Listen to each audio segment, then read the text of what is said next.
Now, beyond anxiety, the market continues to seem to be decorated with boredom. Now holders want Bitcoin to set the direction, but it seems very difficult to get a clue.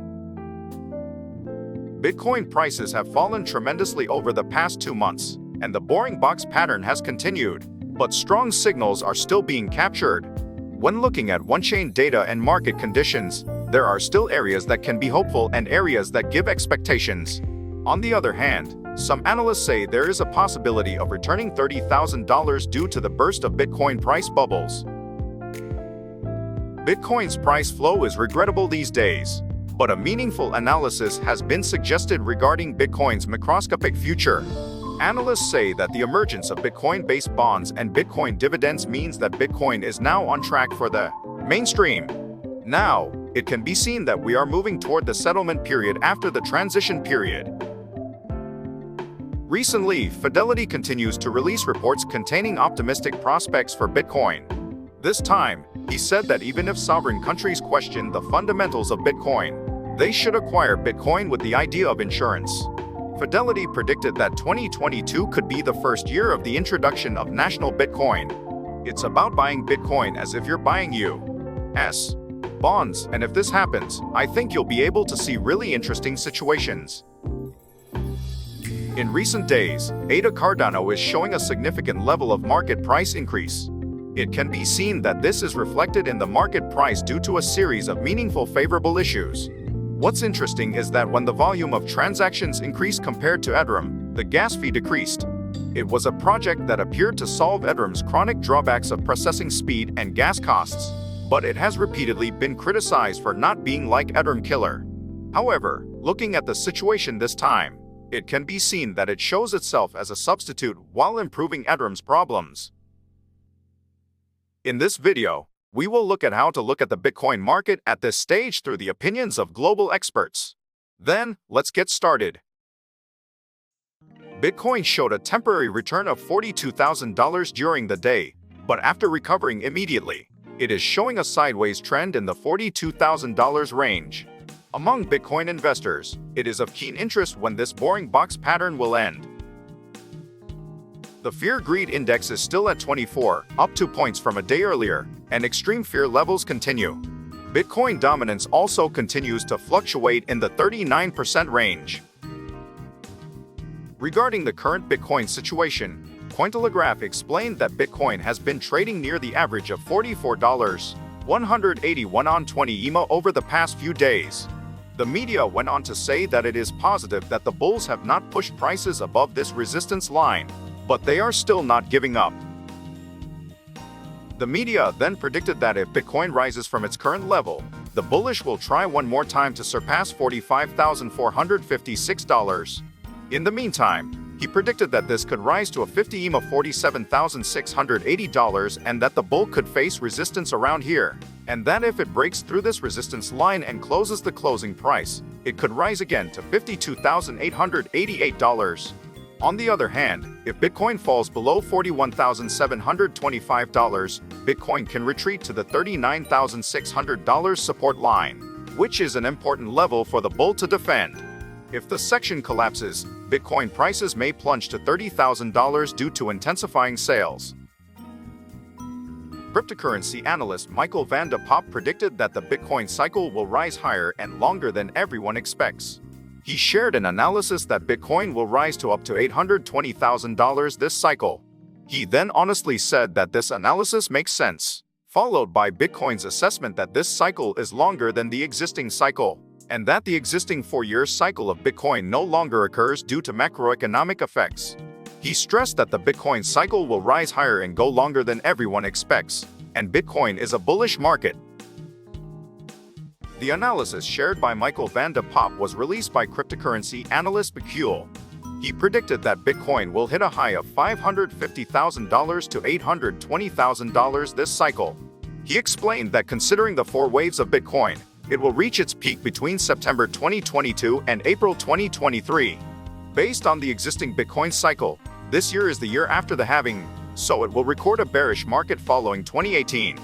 It is a view that is opposite to the existing trend and is a very full analysis, so it is of interest in many ways.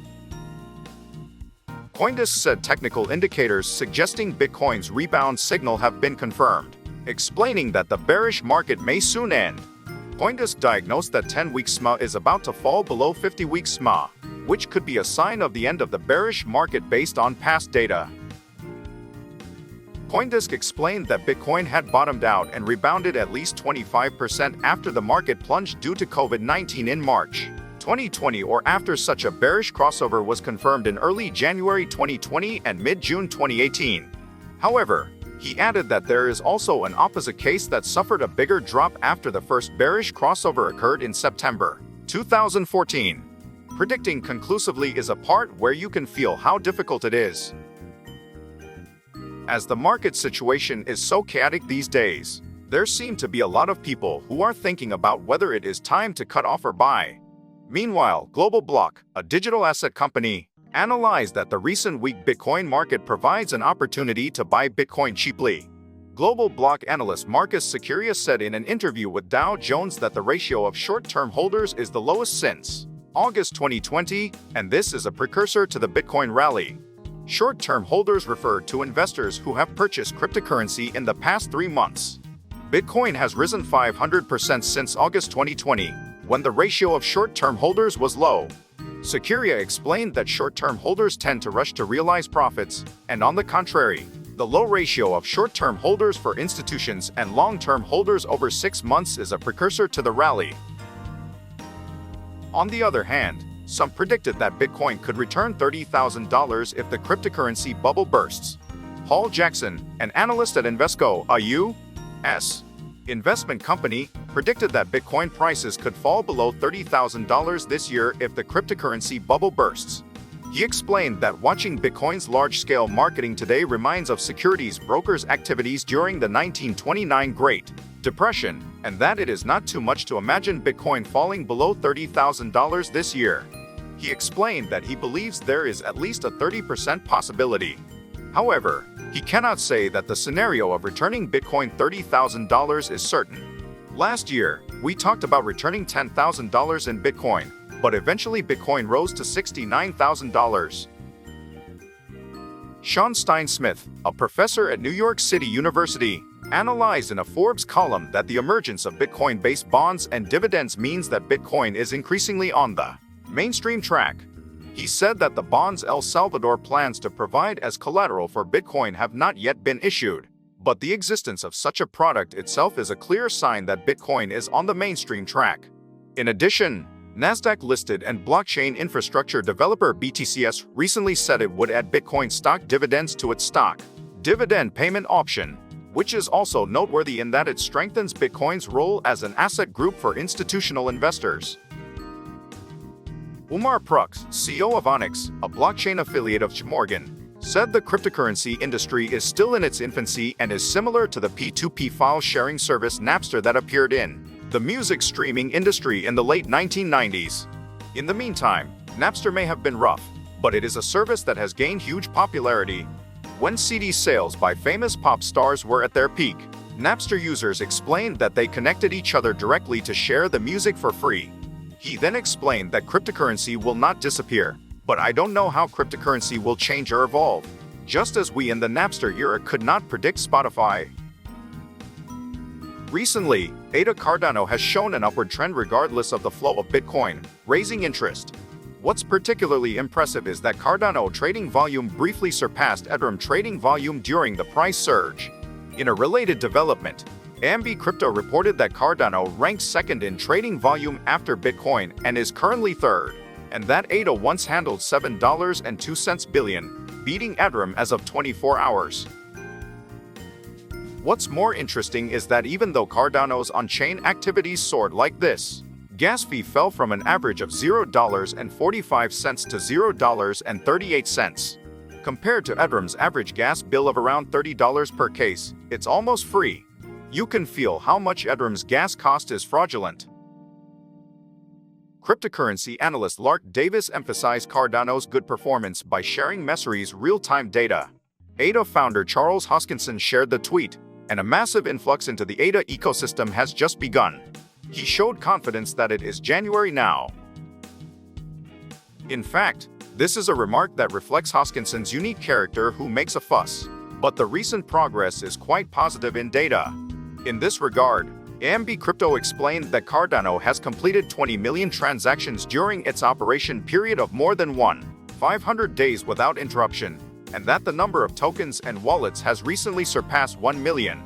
According to the Glassnode data, the number of active addresses in the network has increased significantly from 35,440 in February 2021 to 221,675. It can be seen that the operation of new projects has increased. Kaspars Koskins, the founder of Cardano-based decentralized DeFi protocol, recently said Ethereum is not available in most dApps due to high fees and very slow trading speeds because he chose Cardano instead of Ethereum.